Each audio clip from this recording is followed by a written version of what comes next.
Good morning, everybody.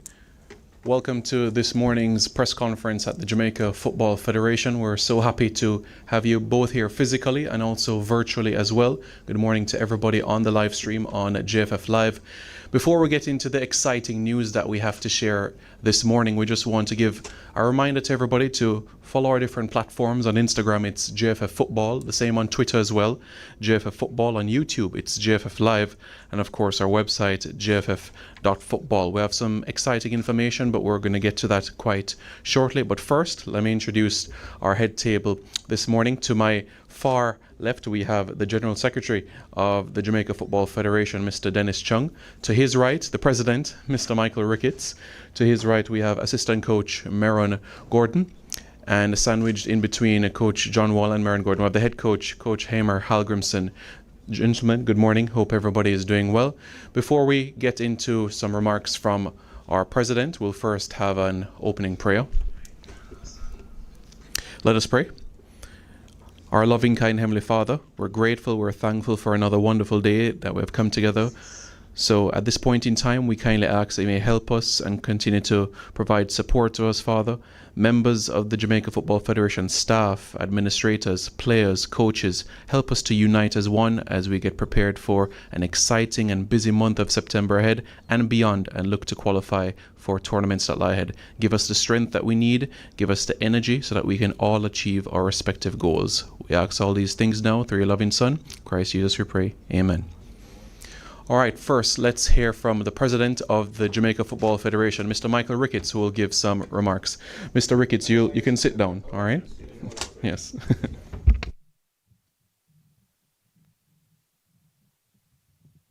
you very much, Mr. Master of Ceremonies. I'm impressed with your ability to pray, sir. I'm sure that if your prayers are answered, then we would just stroll into the World Cup in 2026. But thank you, Simon. Let me, of course, recognize those persons who are seated at the head table. General Secretary Mr. Dennis Chung, of course, Assistant Coaches Meron Gordon and John Wall, and of course Coach Hal Grimson. Today is indeed a very special day. I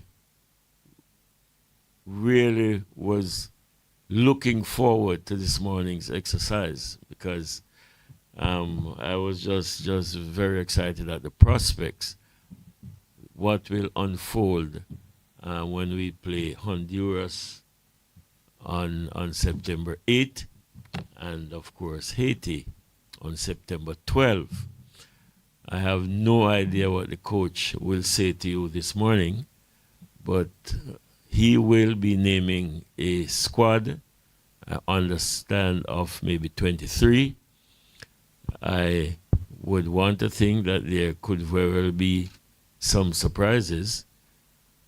There is an ongoing competition where we've asked patrons, football enthusiasts, to try and select the squad of 23 that will start a camp in a few days' time.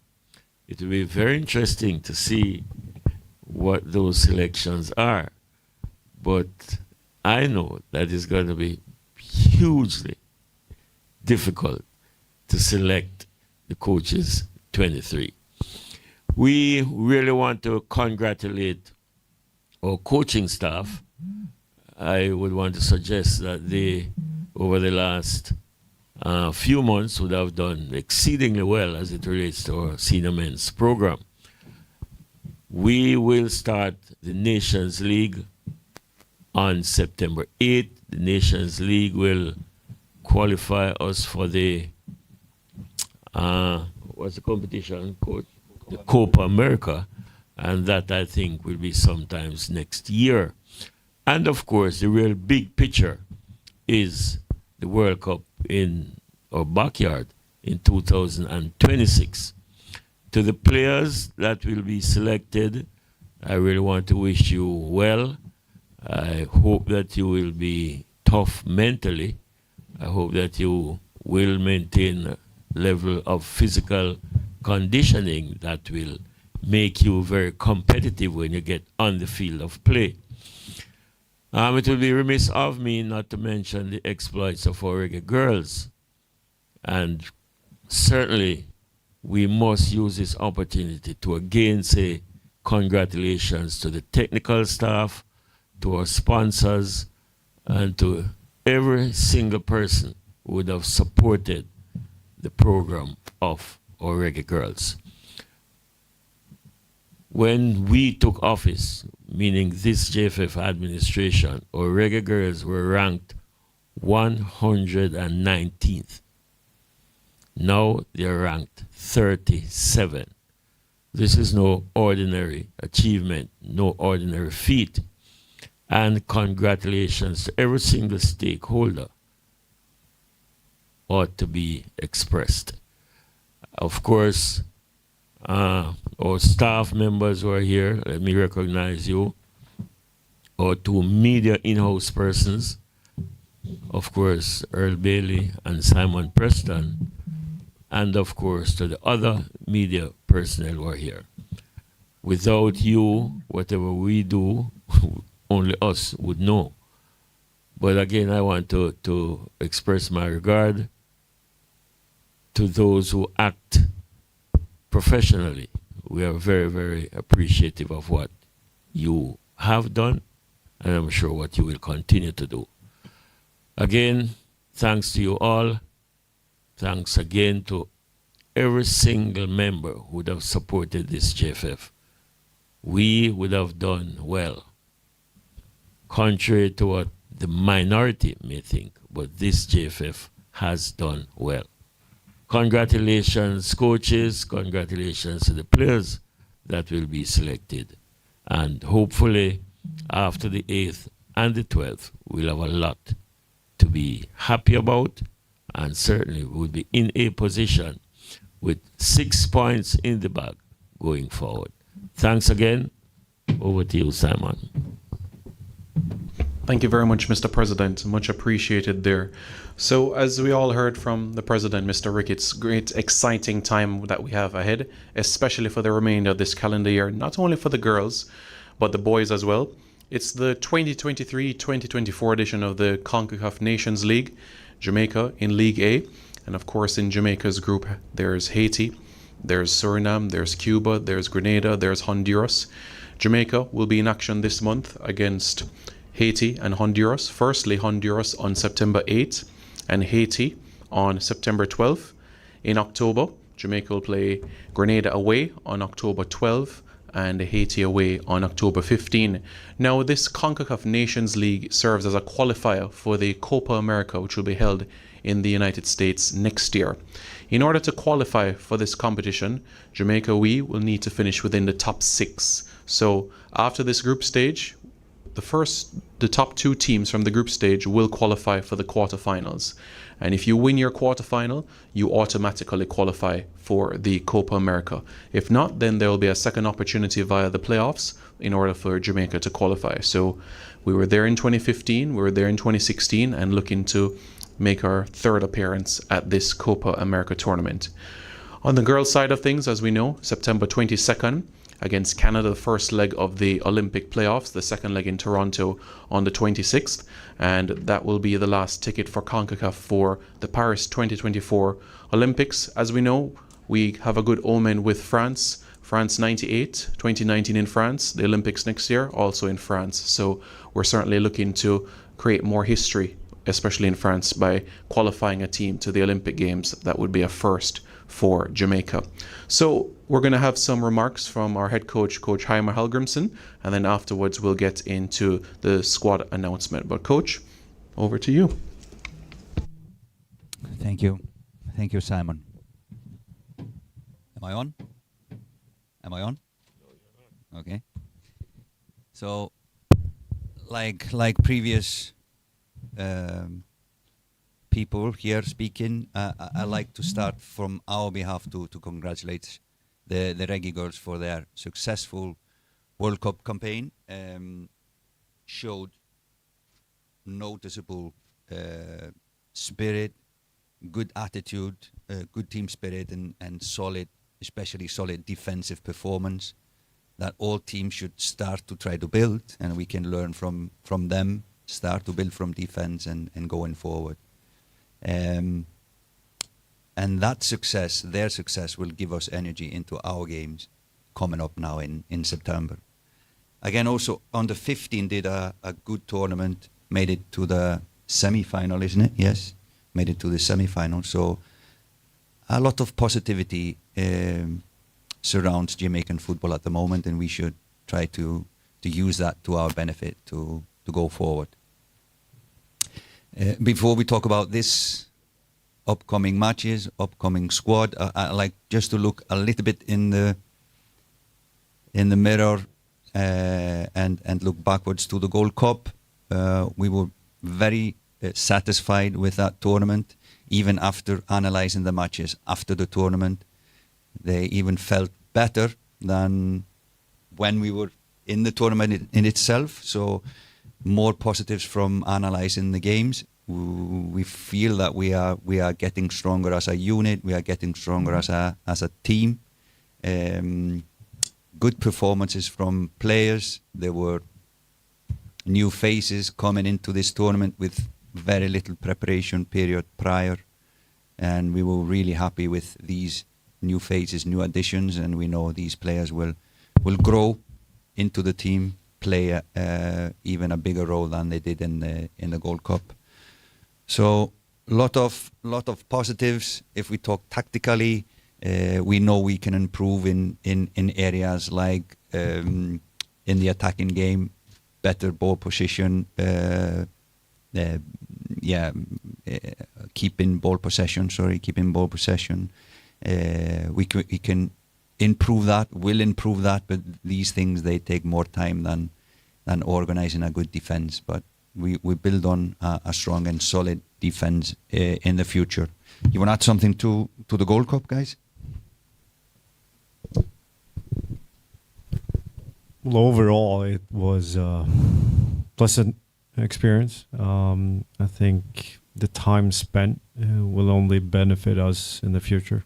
And the fact that we're at this stage and that initial step with Gold Cup is hopefully just going to propel us further along in our process.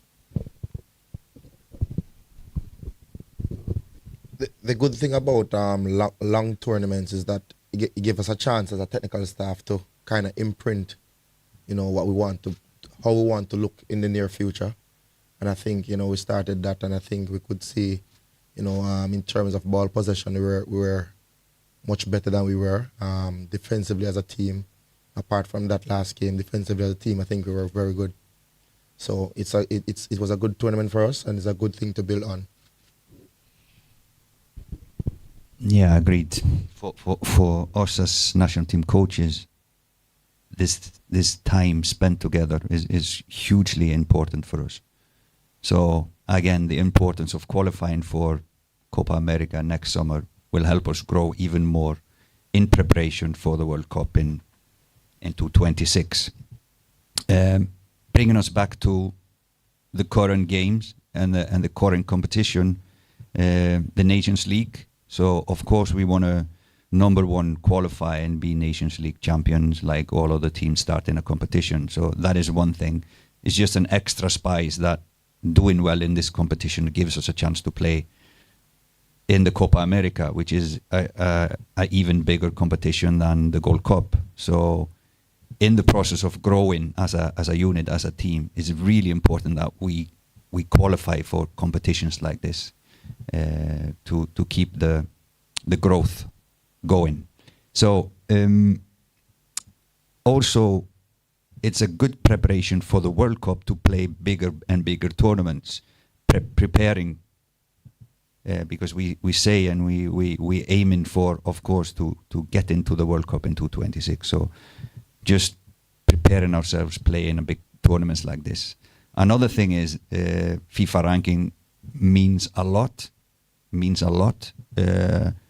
In national team football today. So Mr. Ricketts, the president, talked about the women's. They jumped a lot of seats in the FIFA ranking. We, after the Gold Cup, went from 66 to 58, 66 to 50, something like this. 57, okay, even better. And for example, in this Nations League tournament, the top 4 ranked teams, US, Canada, Costa Rica, and Mexico, don't need to play the group stage. They automatically qualify for the semifinals, and that is a huge benefit for them. And we want to be in that position to not need to play a whole group matches to be able to play for the top 4. We want to be top 4 in the ranking, and I would say our goal is to get below 40 on the FIFA ranking. I think the quality we have should get us to below 40, and that would be a huge success for us. Back to these games, if we talk a little bit about our opponents. So wanna take one? So I'll speak about Honduras. Honduras is a team that, always a very, very competitive team with Jamaica. In the near past, I've done well against them, but the games are always very close. I have a new head coach, Reda. He's no stranger to Jamaica. I think he coached 3 teams, played against Jamaica before: Chile, Colombia, and Honduras. He was in Honduras before, went away, he's back now. A lot of these players played for him very young, so he knows these players very well. I think he's very tactical. He's not afraid to change in mid-games in terms of his tactics. So I know we have our hands full as a technical staff, to analyze before and even during the game. But I think we're going to do very well against Honduras. So to start off the campaign positively, we're definitely heading for 3 points against Honduras.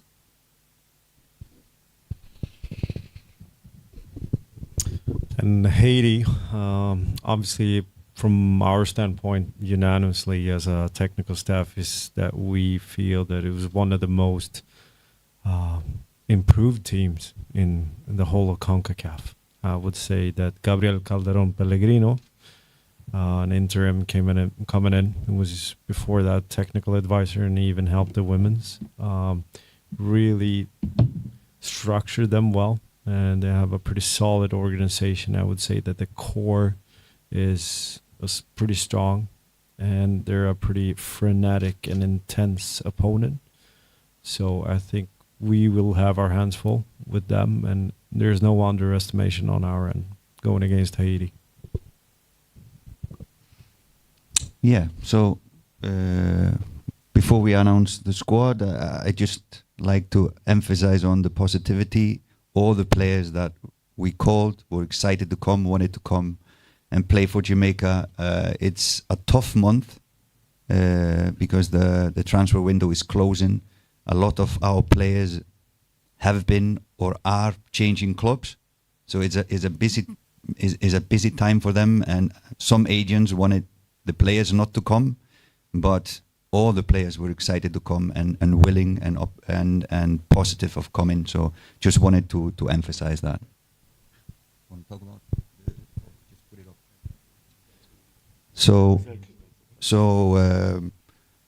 like I said before, we were really happy with the Gold Cup, the players in the Gold Cup, how we played, etc. So there's not many new faces in this camp. And if we just have it on the screen, the players for this camp, so there are four new faces. Maybe most noticeable is Tavon Gray, playing New York City as a right back. So this will be his first national team camp for Jamaica. He has played 17 matches for youth teams USA, but is really excited to join the revolution and join the Reggae Boyz for what is coming. So we're happy that he decided to play for Jamaica. 3 call-ups that we have not done before. Casey Palmer has started the season really well for Coventry, so we are calling him in again. Been playing really well. He was injured more or less last season when we wanted to see him, so we want to use this opportunity to look at him. Greg Lee as well is recalled, was in the squad prior to us coming, so we want to see him and get to know him a little bit better. And then Ronaldo Sifas made his transfer to Ankara Gucu in Turkey, Premier League in Turkey. Has started well his season, so we are excited to see him coming back to the national team. These guys, I think, at least Casey and Ronaldo Sifas have one match for Jamaica. So these are the new faces from the Gold Cup squad. Jonathan Russell, Taxi, Paris, and Javane Brown are not selected, not because of bad performance. We just want to see new faces in this camp. Some of them have been struggling with injuries at late. Maybe just before we finish on the players, Corey Burke has been struggling with injuries. It's doubtful. We are still talking to him and the club, but if he is not, then Demari Phillips will be with the squad. So it's already decided who would fill his spot.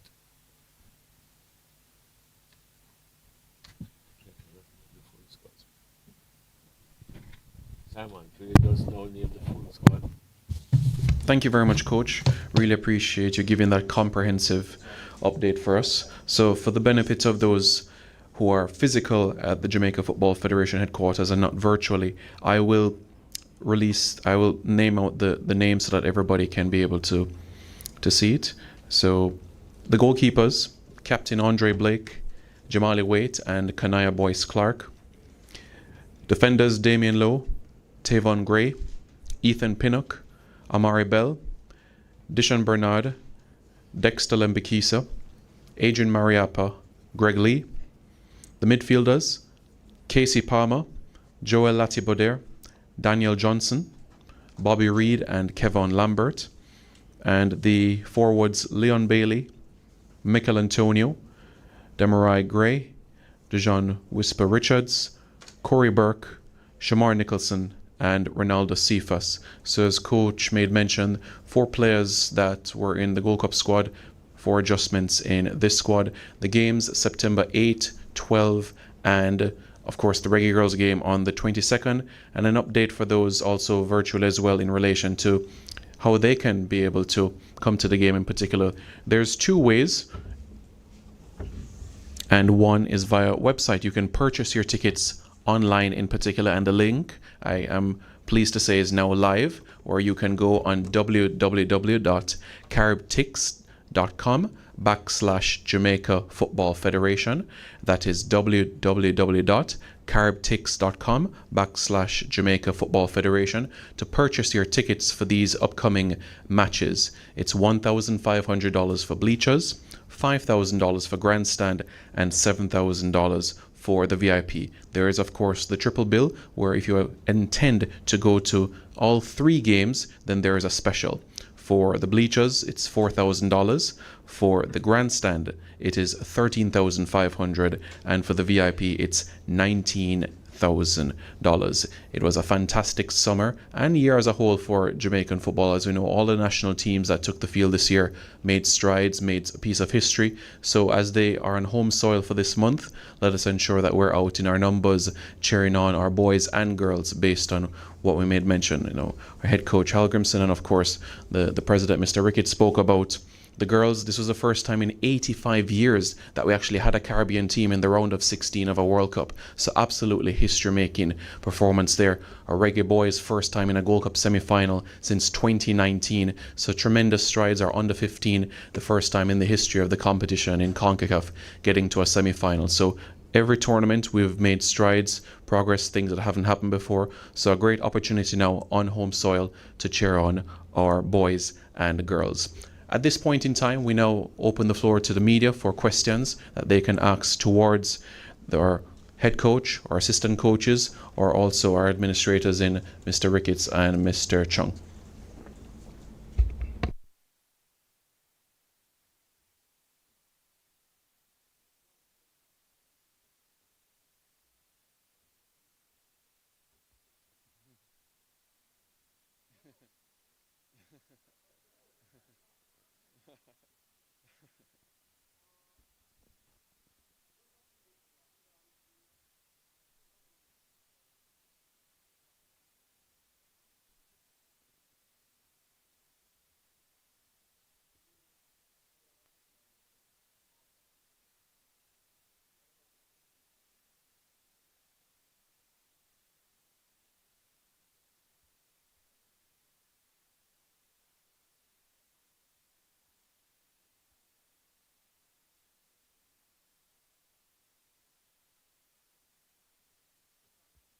You can use your microphone, Mr. Chung. Saying I'm trying to understand the relevance of that, why you need the cost. We don't normally push the cost out. Put the cost out in terms of for the preparation.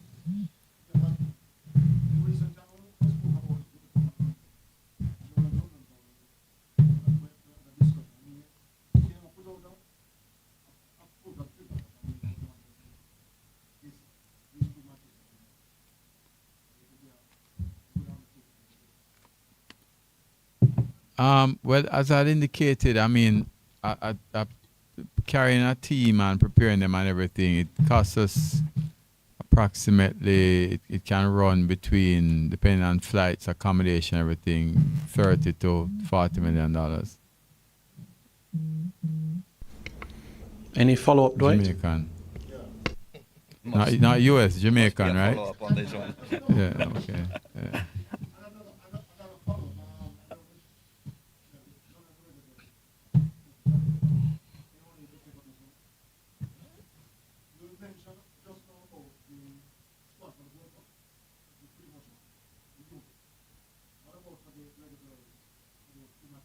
The squad? I can't talk to that. If I or the president answer that, you're going to tell us we're interfering. So we'll wait on the coach. Right, Libby? Yes, Dwight. So that game is the 22nd, so a little bit more time before the women's squad would be announced. So this is strictly for the Reggae Boyz in the upcoming Nations League assignments. Anyone else with any questions presently?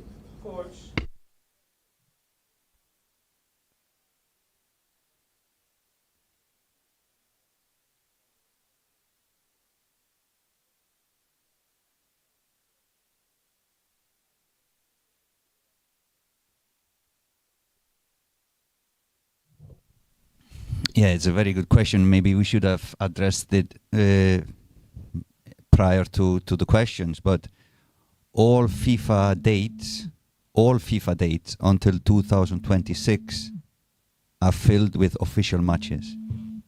So it's not an option on FIFA dates to select who we play. It's official matches. All FIFA dates until 2026.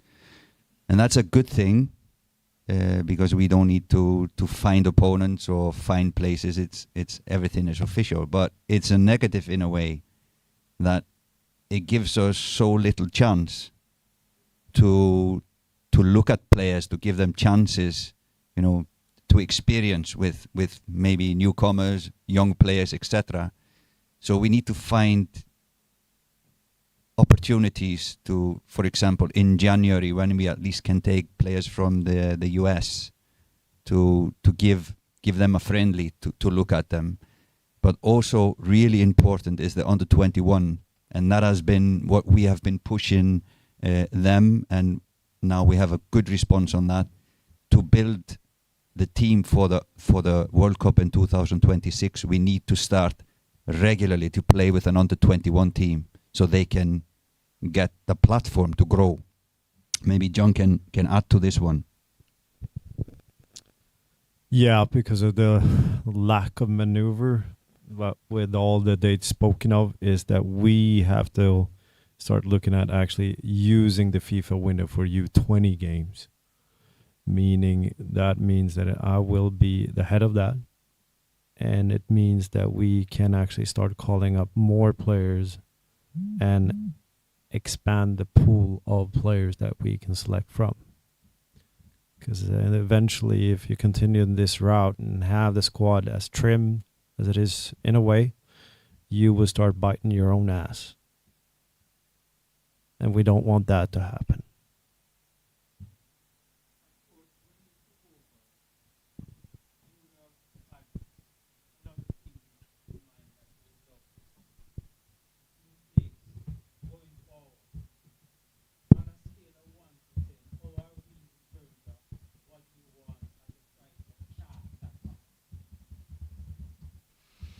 Well, I think it's a goodwill to raise the bar. I would start on that. It's a goodwill. I know that Jamaican Football Federation does not have money in all their pockets, but we are light years behind the nations that we are looking at, and we are light years behind nations that are going for the same target as us to be in the World Cup in 2026. In regards to facilities, in regards to the setup, in regards to infrastructure. So, but there's a goodwill.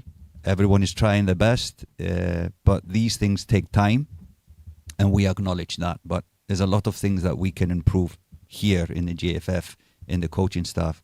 But we are trying to raise the bar. We know that it will take time. Some things we need to wait a longer time for than others. Something we can change immediately, but it just takes hard work and a smart work to improve these things. But on a scale from 1 to 10, maybe 5. Well, Mr. Richards, after Jamaica would have qualified for 2 under 17 and under 20 FIFA World Cup. But it would appear as if we are still lagging behind that gap between juniors and the seniors going forward, with not much activity happening locally. How you plan to address that? We must take in consideration that we were strangled by the COVID pandemic for 3 years. So that would have pushed us on the back foot a little bit. Now that we have passed the pandemic, and the coach just mentioned that we'll be putting some special emphasis on our under 20s. Just some months ago, we were that close to qualifying for the under 20 World Cup. So we will definitely, and I agree that between that period and now, would have lost a lot of our young good players going overseas and probably getting lost because of the pandemic. But yes, and our technical chairman just walked in, our director of football is here, so they could say to you what their plans are. And indeed, we will be taking a very careful look at the plans going forward as it relates to our under 17s and under 20s.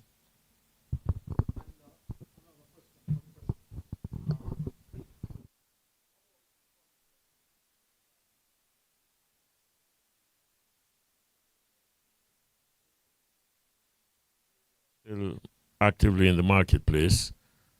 We are getting some sponsors on board, some new sponsors, and we just hope that we will be able to market the product effectively, so we would be in a position to attract as many corporate entities as is possible.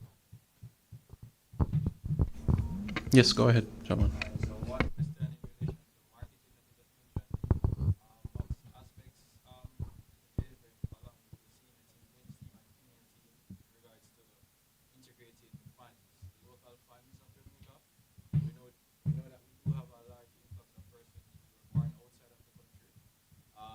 What is the JFF's plan introducing most of those players to the funds of Jamaica? So those that live in the rural areas may not have access to cable television on a Sunday evening to watch Premier League games. What is the JFF's plan in integrating those players to introduce them to the funds so we can get a broader fan base? Yeah, we and probably Simon could help us with that. But it's challenging when you think that these players are effectively, all of them are contracted overseas. So it's always going to be difficult to get them in a group over an extended period. And that would always present itself as a challenge to us. But the coaches have been trying their best to get these players in a organized group for as long a time as is possible. Through this medium, the camps and local games, we are hopeful that we'll be able to market these players. But again, the product has to be of a premium that it attracts both your local fans, those in the diaspora, and of course, corporate entities. But we, our marketing department,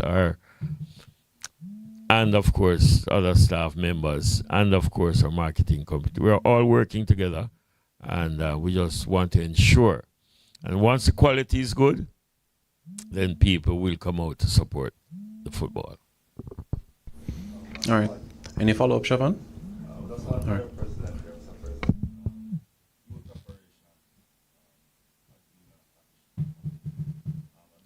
Say that again? Youth.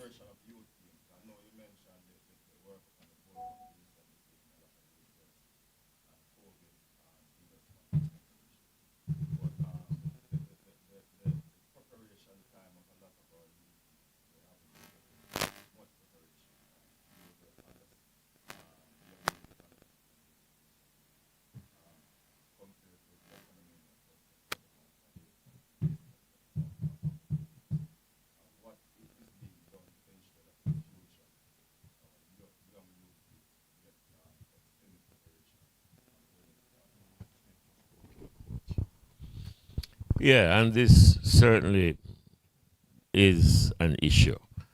And we must blame our technical department, and we must blame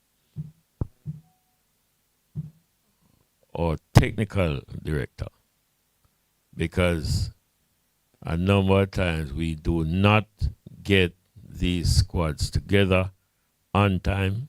We do not make the necessary preparation, and like you would have mentioned, or on the 17 girls, I honestly think they were underprepared.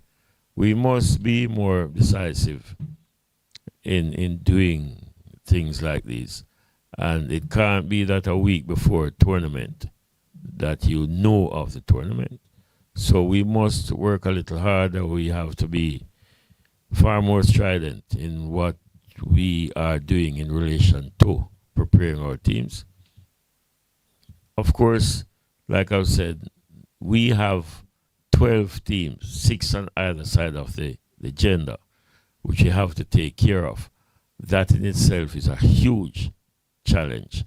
So we just need to find a way to navigate these issues and these, because the truth is that, and I heard Simons say it some years ago, that up to probably age 18 or 19, we are comparable to most countries in the world. But it's for us now to be able to make the transition from being a teenager into being an adult. So we must work on that. And again, having had Adidas on board, we have arguably a sponsor that like I said, arguably one of the biggest kid sponsors globally. And we are extremely fortunate. And like I've said, it took this JFF 3 years to have finally negotiated and concluded that contract. We have had extensive discussions with Adidas. They have a vested interest in Jamaica's football program.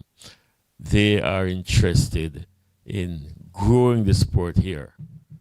And we want to ensure that we make the necessary adjustments, the necessary changes, so that, because sponsorship is an investment, that the sponsors get their pound of the flesh. We are in negotiations now as it relates to grassroots football. And of course, we want to take it from grassroots right up to our youth programs. Mr. President, is that indictment for 2023? We're talking about national teams vague as drug competition.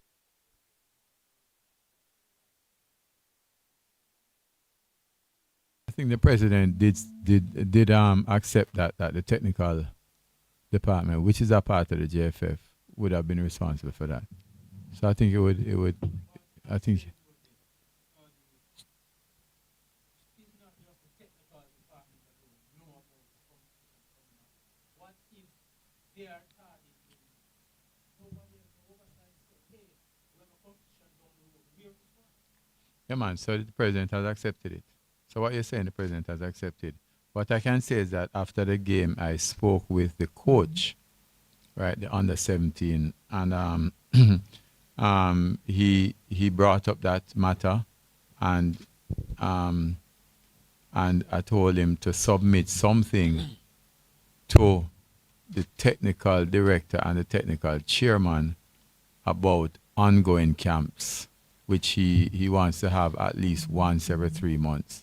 So I think the president has accepted that, and has said that coming out of COVID, it was a difficulty, and the other issue that we've had also internally is that this is probably the busiest year ever for JFF. And, you know, a part of the challenge which the president is trying to address, having discussions with him, is that we need to have more training facilities too. Because when we, for example, we had the under 15 and the under 14, and we're juggling this one training center, and it's not that we weren't trying to get other places, but they just were not available. So it's difficult to have a camp without a training facility and dorms to put up persons. Those are things, I don't know if the president would want to speak further about his plans that he has in the pipelines for looking at other centers across the island. But you would know that Jamaica, and I know our coach himself has said that if Messi came here, he would be averaging 2 weeks, right, coach? Because there's no pitches. I mean, we're trying to have an international match even from an organizational level. And for the U17, for example, we had one option, which was Sabina Park, because our national stadium was hosting an R&B singer, right? And Catherine Hall is under construction, right? There are the 3 places we can host an international match, really. So, you know, it's capacity issues too. So, President, I don't know if you want to talk about the plans for the other centers across the island. Pardon?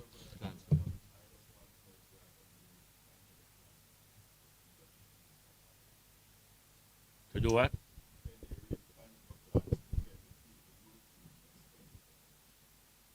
Yeah, man. So I just spoke with the fact that the coach is going to submit something to the technical chairman and the technical director, and I would suspect that that is something that is going to be across the board, across all the youth teams. So that will be done, Livy. Right? But the president will tell you about his enormous plans for a center in each parish. Yeah, and like you have said, affordability to gentlemen is an issue. because we're not awash with cash. And I don't think there's another country in the Caribbean that plays as much football as we do and participate in as many competitions as we participate in. None. So the expenses are sometimes out of reach and we sometimes struggle, but we try to ensure that we participate in every single competition on either side of the gender. So, like you said, I mean, people looking on will think that, yes, the team wasn't properly prepared, but there are a number of issues. And like Dennis said, lack of enough training facilities. Because when we have 5, 6, 7 units participating, we only own one center. So we have to be shifting and moving, trying to ensure that we get in as much training time as is possible. So there are a number of things that would curtail and restrict our preparation. Some of them are beyond our control. But we are working to get things in place. We're working to get more training facilities. We're working on that. And once we have enough training facilities, maybe one in each confed, then we're good to go. Thank you, Mr. President. We're going to take one more question from Giovanni, but first, somebody who is driving a blue RAV4 with the license plate 4942KC, we're kindly asking you to move your vehicle because there's a truck that wants to pass. So whoever is driving a blue RAV4, please remove that vehicle so that a truck can be able to pass. Thank you very much. Giovanni, you can proceed with your question.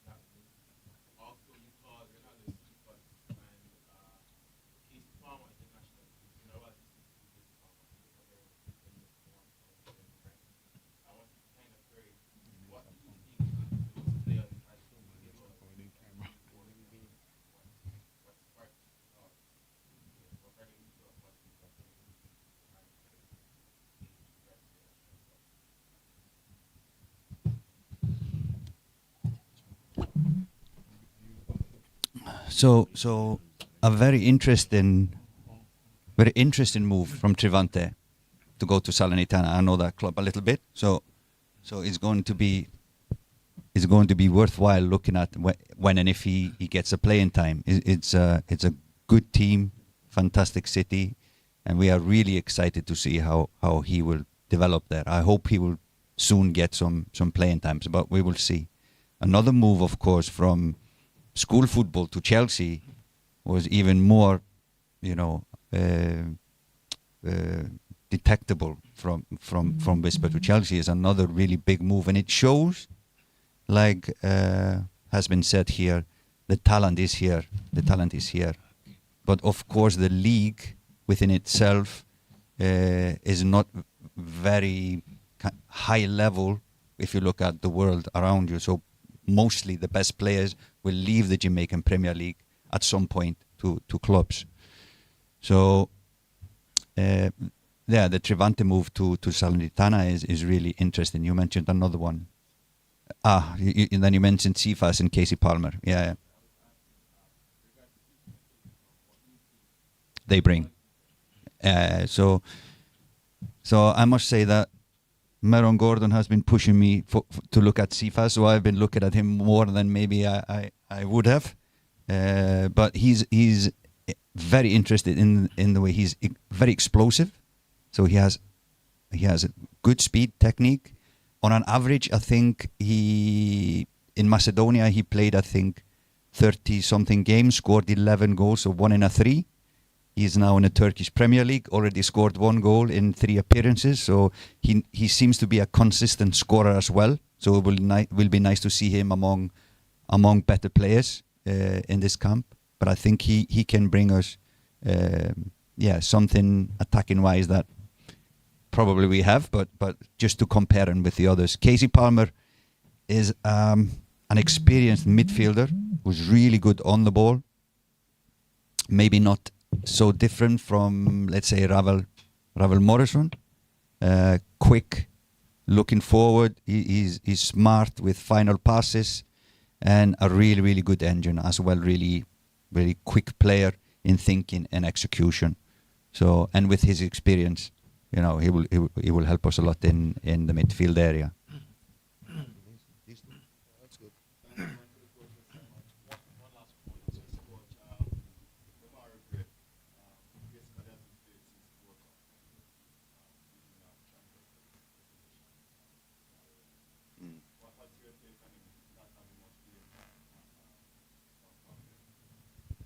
Yeah, of course, we as coaches would like our players always to play all matches and as many as possible at the high level.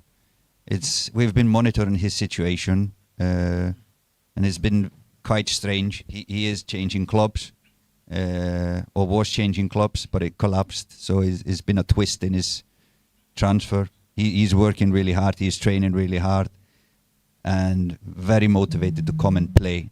I would say the same situation with Shamar Nicholson. He hasn't been playing, is changing clubs.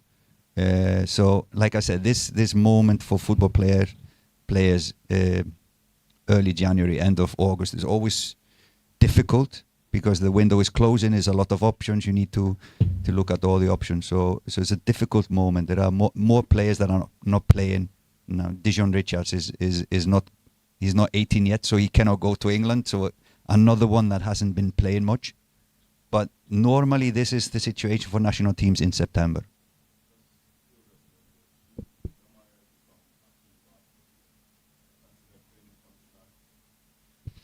Yeah, we will have to evaluate his fitness. He will come earlier. He will come tomorrow to Jamaica. So we will tomorrow he will come to Jamaica. So we will do some tests on him, individual session, working on and looking at the fitness part, and then we will take our decision. Thank you very much, Coach. Thank you very much to the members of the media as well. We look forward to your exciting stories as well later today when the squad is revealed publicly across the different platforms, TV, radio, print, online as well. And, as Coach mentioned to the squad as well, some players will be coming on home soil for the first time and even making their home debut. So let's ensure that we make them feel at home at the National Stadium as well. The likes of Demarai Gray, who will most certainly his home debut, the likes of Joel Latibody or Casey Palmer and others in the squad that have not played on Jamaican soil just yet. So we look forward to welcoming them. Just a reminder to everybody, you can purchase your tickets for the game online at www.caribtix.com/Jamaica Football Federation to purchase your tickets for the game. You can also come to the Jamaica Football Federation headquarters as well to get your tickets as well, and also it'll be printed for you here as well. Bleachers $1,500, grandstand $5,000, and also VIP $7,000. The team will get into camp next week. Thank you very much to everybody who has tuned in as well, on live as well, and also to the technical team as well that has set up everything in the production element. OC, Siobhan Peart, MG, thank you all so much for putting on this immaculate job. The president of the Jamaica Football Federation, Michael Ricketts, our GenSec, Mr. Dennis Chung, coaches as well. Thank you. Yeah, that's right. Coach Halgrimson and our assistants, John Wall and Maron Gordon as well. Thank you very much, everybody, and have a pleasant rest of the day.